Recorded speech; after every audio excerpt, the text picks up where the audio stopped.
Today I'm going to share with you several specific ways that I'm preparing for flu and cold season this year. And there are things that I've done over the years that have really helped me out, so I figured it's something that you'd want to know about. Welcome to True Freedom Permaculture, where I show you all the tips and tricks you need to have a green thumb, even if you weren't born with one. The first thing that I did this year was I made some ghee. And for those of you that aren't familiar, ghee is basically butter that has had the milk solids removed from it. And it becomes like slightly nutty fat that has a higher smoke point. And a lot of people that can't digest lactose, so for those of you that are lactose intolerant, you might be able to digest ghee. And I'm not saying that you should go out and try it. Obviously, consult your medical professional of choice, but ghee can be easier on the system than traditional dairy products. And this is something that is quite expensive at the store. And I actually went recently and I was like, I believe that good quality food is one of the best places to spend your money, but I had sticker shock at the price of ghee, especially grass-fed ghee. So what I did is I bought the best quality butter that I can afford, so the grass-fed, pastured butter, and then I made that into ghee, and it's really simple. I mean, it's like super easy and definitely something that's worth the money because it was a fraction of what it would have been to buy ghee at the store.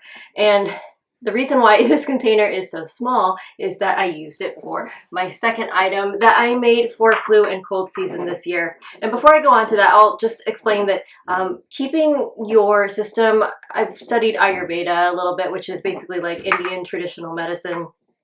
And they believe that keeping your system moisturized from the inside out is something really important to do during the dry and cold winter months. And that makes sense because you want to balance out that dry and cold weather. And your skin tends to get really chapped and stuff like that. And so putting ghee in also can moisturize your system on the inside too. So I will add like a teaspoon of this to my lattes in the morning, or just cook with it. Just make sure that like when you're eating like steamed root vegetables, for example, that you have a nice helping of ghee or some sort of fat to help your body digest it a little more easily and just to keep everything well nourished and moisturized. So that is a main reason why I make ghee to have on hand.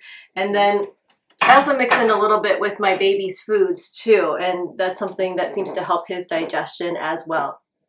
Now, as I mentioned, that container is so small because I made my second item, which is golden paste. And golden paste is basically something where you might see those like golden lattes that are really trendy now. Well, they are made using some kind of form of golden paste. And all this is a fat, which is, in this case, I used ghee, but also it's basically, you start with water and turmeric. A lot of turmeric, and you just cook it, and a lot of the water will evaporate, but it'll leave you with like this paste. And I also mix in freshly ground black pepper, and the black pepper increases the efficacy and the bioavailability of the turmeric, so that's why I put that in there. And then you also add the ghee to it, and you just stir it, and so that's all it is the water, turmeric, fresh ground black pepper, and your fat of choice. And I made this huge jar because actually, funny enough, and I'll link it below for you, I found this recipe in a Dogs Naturally magazine because my dog is a senior dog and she struggles with arthritis, severe arthritis, and turmeric is really good for your joints. And I do notice a difference in her mobility, and it seems like her pain levels when I'm able to give her like a teaspoon of golden paste in her meal. So if that's something you're interested in, maybe consult with your vet and see what they think about it, but that can be something really great as well. But the whole family uses this, and that's why I made a huge batch of it. The other thing I'm doing is I'm making sure that I'm stocked up on knits, so knit clothing, because I don't know, and I don't really have any scientific reasoning behind this. If there is, let me know what it actually is. But I think that your immune system is going to get stronger if you keep your house slightly cooler, but you actually just wear warmer things, such as this knit sweater, to keep you nice and warm, as opposed to just cranking up the heat. So again, I have no scientific basis for this, but I just think that if you put your immune system under a little bit of stress, then it will learn to function at higher levels. So knits like base layers are really great too. Just also scarves. I'm knitting a scarf right now that's taken me years because I just haven't finished it, but I do plan on finishing it this year. Knit hats, making sure that your head is nice and warm. Knit socks are really important too. I feel if anything, because knits can be expensive too, but if you take good care of them, they will last you for years and years if you buy good quality ones. So just making sure that your head is covered and that your socks are covered. Those are two of the best investments as far as knitwear goes. And also I found this I actually found in Iceland when I was there, but I'm sure that they have similar things. But this is a knit sort of base layer or snowsuit for the baby. So those are some things that I'm stocking up on to make sure that we keep nice and warm. The other thing is during flu and cold season, you really want to boost your immunity, which is really what all of these things are doing, or at least what we're trying to accomplish there with these things.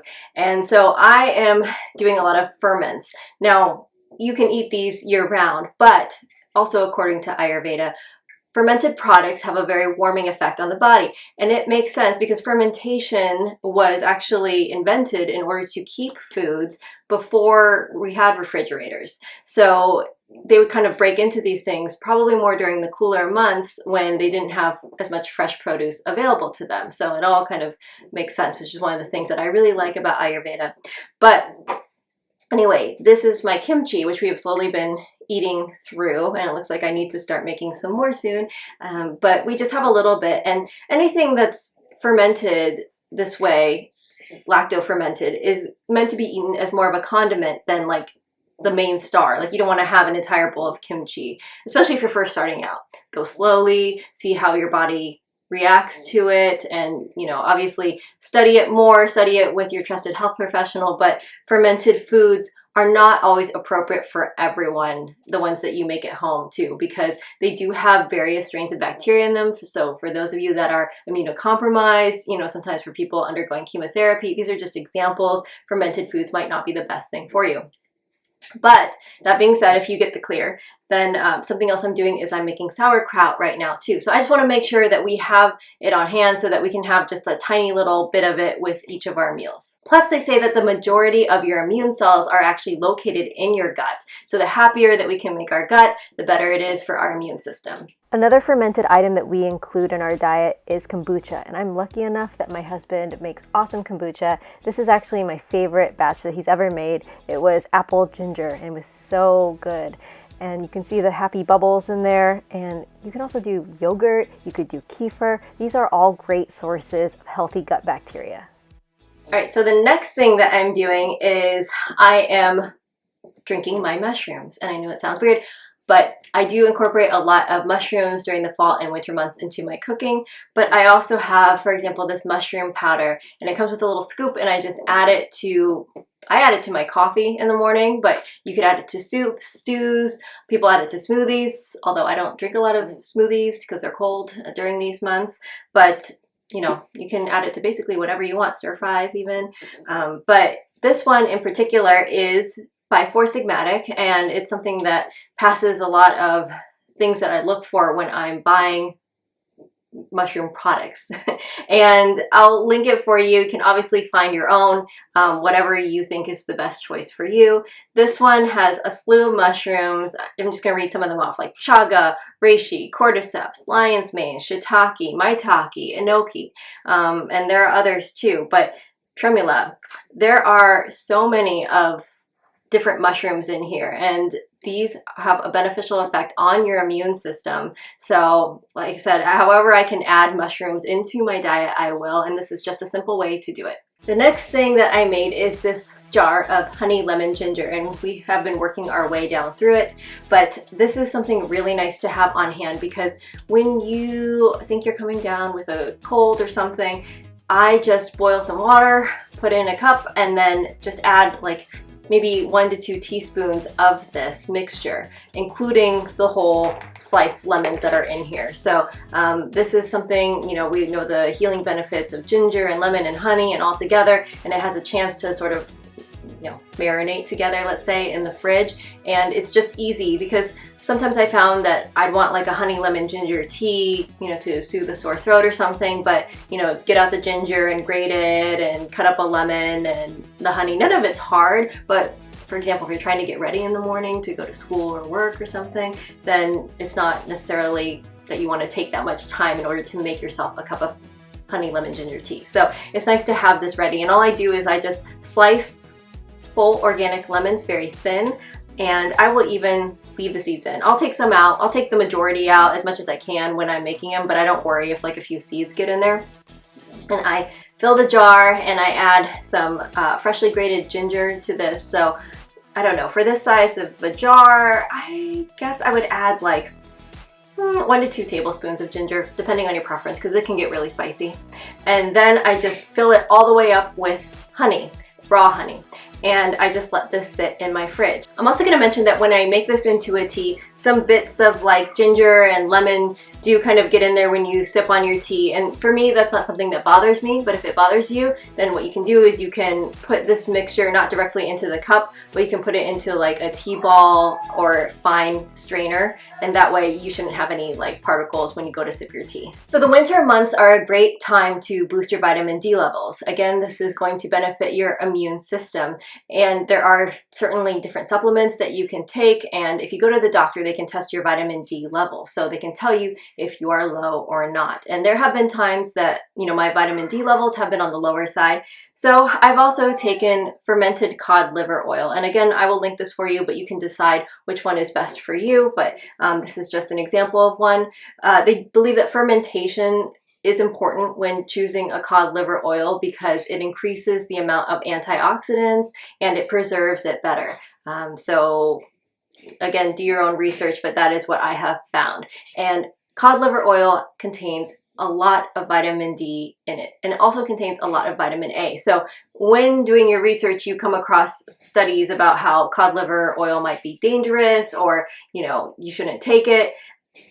You know, one of the things, the main thing that I found when I was looking at it was that it was due to the high levels of vitamin A, because it's not good to have too much vitamin A. But in order to achieve those high levels of vitamin A, you had to be taking a lot of it. So if you take a little bit, then you should be fine. And so that is why I chose to take it. And it's a way that I get vitamin D from food as opposed to a supplement. Fire cider. So I'm sure that a lot of you watching this channel have heard of fire cider before, and I think Rosemary Gladstar, the famous herbalist who I look to for a lot of recipes and advice in herbalism, she's wonderful, so please check her out if you haven't already. She has kind of brought fire cider to the forefront, and I made this a year ago and it's still good. I just keep it in a cool, dry, and dark place, and it's fantastic because you just take like maybe a shot glass worth in a day. I don't recommend taking it all at once, but just kind of sip on it throughout the day. And or you could dilute it with water if it's too strong for you. But it has a mixture of wonderful things. So like, for example, garlic, onions, jalapeno, apple cider vinegar, honey, herbs.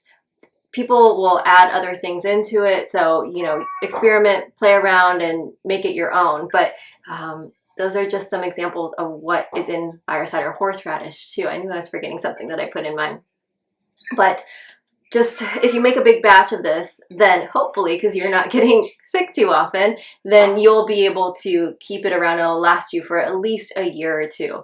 And this is something that I also use in salad dressing, so I don't just use it whenever I'm starting to feel sick. But when you do, this is something that's really nice to take. Or if I'm shoveling snow, then I'll come in and take a little bit of this because it does have quite a warming property to it because of all the peppers and the onions and garlic in there. If you want to watch how I make mine, I will link the video where I make this below, so you can check that out. When I was mentioning ghee earlier, I mentioned the importance of staying hydrated and moisturized, and this is another way to do it. So this is from Banyan Botanicals, and this is an organic sesame oil, and I will link it for you if you decide that you want to buy it. Something that I look for in sesame oils is I want to make sure it's organic, because what I do is I put this all over my skin. This is my moisturizer, and I put it on after I get out of the shower or the bath, and I don't know if you've noticed, but things tend to absorb better when you come out of a hot shower or a hot bath. And so I will just sort of slather all of this on, let it sit for a minute or two if I can. I don't always have the time, but if I can, then let it soak in. And another thing that I look for when I'm buying sesame oils, I look for the refined sesame oil because I don't hate the smell of sesame, but I don't necessarily want to smell like it. all day long. So that's why the refined sesame oil doesn't really have a smell. No, yeah, it doesn't really have a smell. So that is another reason why I like the refined sesame oil. And yeah, also according to Ayurveda, sesame oil has a heating property. So as opposed to, like, for example, coconut oil, which has more of a cooling property. So again, during the fall, winter months, I use the sesame oil, and in the warmer months, I will use coconut oil. Chicken noodle soup. So this is a remedy that a lot of people remember. I had this stuff in the can growing up, which I actually love the taste of, but I do think that it has more health properties if you can make your own. And the last thing you want to do when you're sick is cook. So I think that if you're going to make something in advance, this is one of the best things to make in advance. So basically all I do is I take chicken bone broth that I make, and then I just add some shredded chicken to it and whatever vegetables I have on hand at the time, whether it be root vegetables, carrot, celery, onion, which are the more traditional ones. I might add a little bit of ginger or turmeric to the broth, and then I just freeze it as is. And I don't add the noodles yet. I will add them when I make it. So I'll just keep them in the freezer in quart containers and just thaw them out. And then I will add the pasta to it when I am heating it up in the pot. So that way, because sometimes if you make it ahead of time with the noodles, they'll tend to get really soggy, and I don't love that. So that's what I do in order to prevent that from happening. But chicken noodle soup is a staple to have on hand. It makes for a quick dinner any time of year, but especially nice during the colder months. Unfortunately, getting sick from time to time is going to be a fact of life for many of us, but hopefully if you use some of these techniques, it will help to A, prevent you from getting sick as much, and B, help to shorten the duration of your sickness when unfortunately you are sick. So I wish you all a season of good health, and I will see you all again soon.